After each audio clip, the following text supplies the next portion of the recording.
Ciao friends, buongiorno. Today I wanted to go inside the Pantheon with you. I haven't been inside in something like 2 years. Ridiculous how long it's been since I've been inside.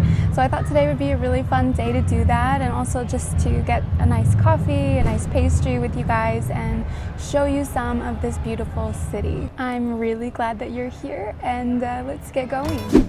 So this little coffee bar, Sant'Eustachio, is very famous, very popular. You're gonna see it recommended by almost everybody who comes to Rome or lives in Rome maybe, but I want to keep it real.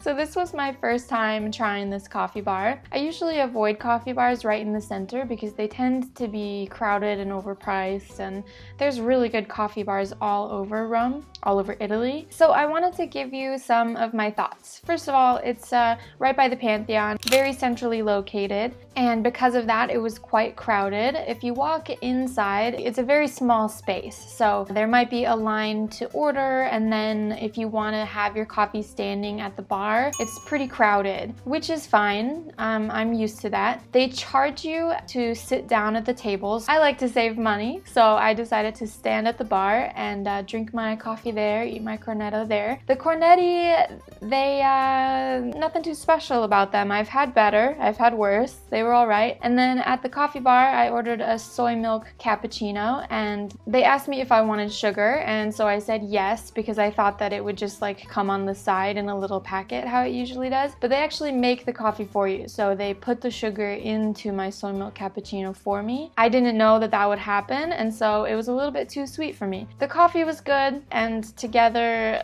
for the cost of standing there to enjoy my breakfast, it was €3.80, which is a little bit pricey. Usually you can get a cappuccino for like €1 and a cornetto for like €1.20 or something like that. So, you know, no more than €2, maybe €3. So almost €4 for this experience was a little bit too expensive in my opinion. Other than the historical aspect of this little cafe, I would rate Cafe Sant'Eustachio 6 out of 10, maybe a 7 out of 10. Let me know if you like these honest reviews and want me to keep reviewing places like this and letting you know the honest truth.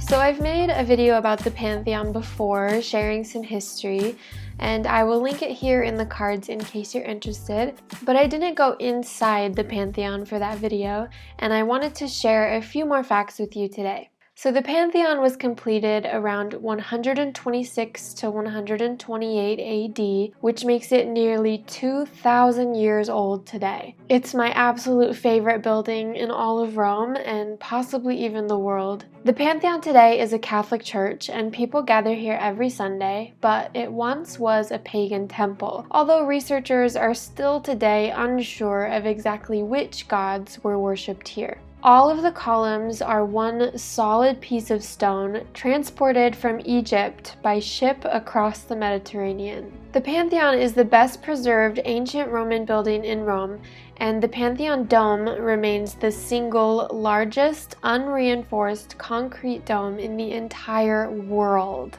At about 142 feet in diameter, the Pantheon's dome is even bigger than the dome of St. Peter's Basilica, and it's completely unreinforced. There's no rebar in there. That's what makes it the single largest unreinforced concrete dome in the entire world. And yes, it was built by the Romans in 125 AD, not by later architects. This is not the original Pantheon. It just so happens to be the third version of the building. The first one was built in about 27 BC, but burned down. The second one was built in the 1st century AD, and it also burned down. So this one, the third one, was built in 125 AD, and luckily it survived later fires. All of this can explain the inscription above the porch, M. Agrippa, which stands for, in English, Marcus Agrippa, son of Lucius, consul for the third time, built this.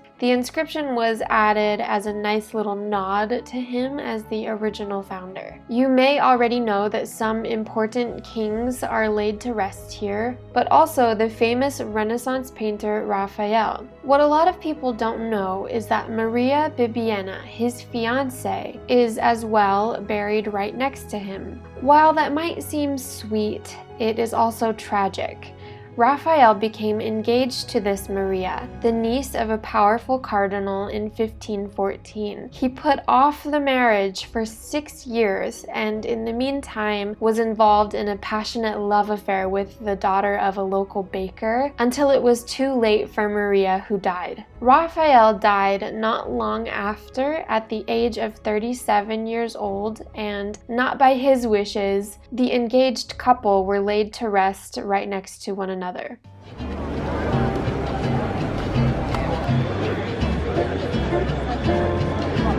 That's all for today's video, you guys. Thank you so much for watching. Be sure and subscribe, and I'll see you in the next one. Ciao, friends.